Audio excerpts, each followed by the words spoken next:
বাড়িতে রুটি বানানোর সময় ভুল করেও এই তিনটি ভুল করবেন না, নয়তো জীবনে অনর্থ হয়ে যাবে এবং মৃত্যু পর্যন্ত তার ফল আপনাকে ভোগ করতে হবে।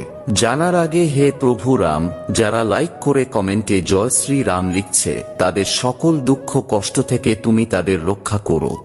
নাম্বার 1, রান্নাঘরে এসে কখনো হিসাব করে রুটি বানাতে নেই। এমনটা করলে তা দারিদ্রতাকে নিমন্ত্রণ জানানো হয়, তাই রান্নাঘরে 2-4টে রুটি বেশি করেই বানানো উচিত। তাছাড়া এতে মা অন্নপূর্ণাও খুব খুশি হন। নাম্বার 2, রান্নাঘরে ভুল করেও কখনো বাসি আটার রুটি বানাবেন না। এতে করে পুরো পরিবারকে রাহুর গ্রাস সহ্য করতে হয়, যার কারণে স্বামী স্ত্রীর মধ্যে ঝগড়া হয়। নাম্বার 3, শাস্ত্র অনুযায়ী প্রথম রুটি পরিবারের সদস্যদের খাওয়াতে নেই। প্রথম রুটি কোনো গাইকে আর শেষ রুটি কুকুরকে খাওয়াতে হয়। এমনটা করলে জীবনে কখনো দুঃখ আসে না।